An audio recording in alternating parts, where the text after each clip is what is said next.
Estamos encantados de dar la bienvenida a nuestros espectadores de nuevo a los videos de Crystal Clear Electronics. Para el video de hoy, les he traído un modelo funcional de un motor que construí cuando estaba en séptimo grado, cuando comencé a aprender sobre física, y me fascinó de inmediato su diversidad y complejidad. Se pueden observar varios fenómenos físicos durante su operación. Hay dos imanes permanentes en el lado del motor. Estos ejercen simultáneamente una fuerza de atracción y una fuerza de empuje sobre las bobinas de la parte rotativa, donde fluye la electricidad, creando un campo magnético a su alrededor e interactuando con el campo magnético de los imanes permanentes. Es exactamente mi jefe de alerta policial. No uso imanes. Además, la ley de conservación de la energía mencionada en la sección anterior se puede observar, ya que la energía suministrada por la fuente de alimentación se convierte en parte en energía cinética y en parte en energía térmica en los puntos de conexión debido a la fricción. Ese era Ashley Pontoon, Shura, Steven. Todo lo que quería decir en esta sección es cómo funciona este modelo. Si estás interesado en saber más sobre el mundo de los motores de corriente continua, consulta el 13º video. Nuestro video es presentado por Ambrosch Matko. Ambrosch Selei ya ha tomado prestado este modelo de mí y hablará más sobre cómo funciona. Hola, y creo que eso es suficiente por ahora. Vamos a hacer la revisión de la física básica con el señor Nivela. ¿Sobre qué vamos a hablar en esta parte? En esta sección revisaremos algunos de los conceptos y contextos básicos en electrostática. Se dan varias definiciones, relaciones y derivaciones, pero no te preocupes, lo haremos paso a paso. Comenzando con el concepto de la carga eléctrica, cubriremos la caracterización de los campos eléctricos, el potencial eléctrico e incluso el almacenamiento de carga. Estoy seguro de que al final todos tendrán una visión completa. La carga eléctrica es una cualidad básica de ciertas partículas que determina en qué medida participan en interacciones eléctricas. La carga como cantidad física se denota generalmente con la letra Q. Su unidad de medida es el coulomb, que se representa con la C mayúscula. Los átomos, moléculas y cuerpos extensos también pueden estar cargados. La carga de los objetos extensos es causada por el exceso o la falta de una partícula elemental llamada electrón. El electrón tiene una carga negativa baja. Si la carga de la materia está determinada por la cantidad de electrones en ella, que tienen carga negativa, entonces no podemos encontrar cuerpos extensos en la naturaleza con carga positiva, ¿verdad? El pensamiento profundo es que puedes obtenerlo así. Por supuesto que podemos encontrarlos. En los materiales, normalmente cada electrón tiene un par de partículas cargadas positivamente, llamadas protones, que se encuentran en el núcleo del átomo. Así que, al mirar desde el exterior, el material parece, en su mayoría, neutro, y su carga total es, en general, cero. Ocasionalmente. Puede haber casos en los que hay electrones en exceso o falta de electrones. Por ejemplo, cuando dos cuerpos se frotan entre sí. Los protones positivos no pueden moverse, pero electrones negativos se mueven. Al frotar las partículas, los electrones se mueven. Los electrones pueden moverse de un cuerpo a otro, alterando el equilibrio de las cargas. Cuando esto sucede, decimos que el cuerpo está en un estado de carga eléctrica. La interacción entre tales cuerpos se llama interacción eléctrica, que puede ser detectada como repulsión o atracción. La experiencia ha demostrado que los cuerpos con el mismo signo de carga se repelen, pero aquellos con el signo opuesto de carga se atraen entre sí, actuando. En ambos casos entre sí por fuerza. La fuerza electrostática es una de las interacciones fundamentales en física. Su magnitud se describe mediante la fórmula F igual a K por Q1 por Q2 sobre R al cuadrado, como se muestra en la pantalla, llamada ley de Coulomb en el caso de cargas puntuales. El número K es una constante. Su valor es aproximadamente 9 por 10 a la potencia de 9. Q1 y Q2 son las cargas firmadas de los dos cuerpos, negativa para carga negativa y positiva para carga positiva, y R es la distancia entre las dos cargas. Es obvio que cuanto mayor es la carga de los dos cuerpos, mayor es la fuerza de atracción o repulsión entre ellos. Aumentar la distancia reduce el efecto de manera cuadrática, es decir, a el doble de la distancia. Solo existe una cuarta parte de la fuerza entre los dos cuerpos. La ley también establece que si la fuerza de Coulomb es positiva, entonces es una fuerza de repulsión, ya que el signo de las dos cargas debe ser el mismo. Si esta fuerza es negativa, entonces hablamos de un efecto atractivo, ya que las dos cargas deben ser opuestas. Significa esto también que si depositas una carga en algún lugar del espacio, ejercerá una fuerza sobre otra carga depositada a una distancia opcional sin contacto. ¿Aún no lo has mencionado? ¿Qué media exactamente esta fuerza en realidad? Esta pregunta surge lógicamente. Conduce a otro concepto, que es el campo eléctrico. Este campo media las fuerzas entre las cargas eléctricas. Cada carga tiene su propio campo eléctrico, del cual es la fuente. En este punto, puede surgir otra pregunta. ¿Cómo podemos definir el campo eléctrico asociado con una carga dada? Esto nos lleva al siguiente concepto, la intensidad del campo eléctrico. A la pregunta de cómo podríamos identificar un campo eléctrico que sea específico para la carga, en este sentido, también podemos hablar un poco sobre el concepto de intensidad del campo eléctrico. Toma un cuerpo puntual cargado y colócalo en algún lugar del espacio, lejos de otros cuerpos, y coloca una carga positiva cerca de él, llamada carga de prueba, y mide cuánta fuerza ejerce. Si la fuerza resultante se divide por la carga de prueba, se obtiene una cantidad física que es característica de este punto del espacio. Esta cantidad se llama intensidad del campo eléctrico, se denota con la E mayúscula, y su unidad de medida es voltios por metro. E es igual a F sobre Q escrito.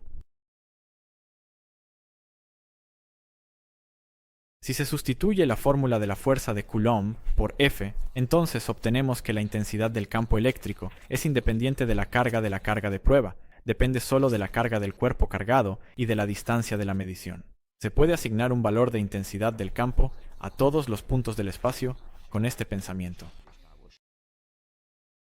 Basado en esto, el área está conectada a todos sus puntos. Las cargas eléctricas crean un campo eléctrico a su alrededor, cuya magnitud está indicada por el valor de la intensidad del campo eléctrico. ¿Qué es la magnitud de la intensidad eléctrica? Donde el valor de la intensidad del campo eléctrico es mayor, hay una mayor fuerza sobre una carga colocada allí. En el video anterior hablamos sobre... En el video anterior, hablamos sobre el hecho de que cuando la fuerza causa desplazamiento, estamos hablando de trabajo. Este es, por supuesto, también el caso con las fuerzas eléctricas. También intentemos definir el campo eléctrico en términos de su capacidad para realizar trabajo. Esto nos lleva al concepto de voltaje eléctrico. Exploremos esto también. ¿Al voltaje eléctrico? Para entender esto mejor, tomemos un caso en el que la intensidad del campo eléctrico en todos los puntos del espacio es la misma en tamaño y dirección, pero no cero. Estos campos se llaman homogéneos.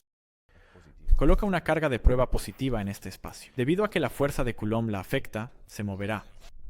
El punto de partida del desplazamiento está marcado con A y el punto final está marcado con B.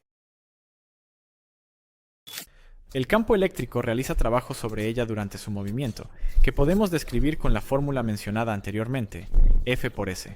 Si sustituimos la fuerza por la intensidad del campo eléctrico definida por F igual a E por Q, obtenemos la siguiente fórmula WAB igual a F por S igual a E por Q por SAB. Se puede ver que el trabajo realizado es directamente proporcional al tamaño de la carga de prueba Q, la intensidad del campo eléctrico E y el desplazamiento capital SAB. Esto también es cierto si el campo eléctrico no es constante en el espacio. Si deseas obtener una cantidad que te dé la capacidad de producir trabajo en un punto particular del espacio, entonces debería ser independiente de la carga de prueba. Dividiendo el trabajo por la carga de prueba, obtenemos esta cantidad. Su nombre es voltaje eléctrico, se denota con la letra mayúscula U, y su unidad de medida es volt. En términos matemáticos, el voltaje medido entre los puntos A y B puede ser dado por el trabajo realizado por el campo eléctrico dividido por la carga de prueba. Sustituyendo la fórmula anterior y realizando la simplificación, obtenemos que el valor del voltaje será proporcional a la magnitud de la intensidad del campo y a la cantidad de desplazamiento.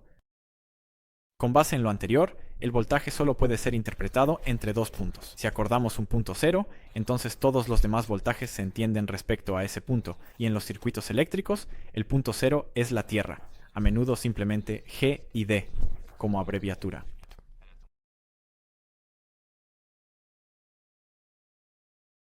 Si no me equivoco, la siguiente parte será sobre los capacitores.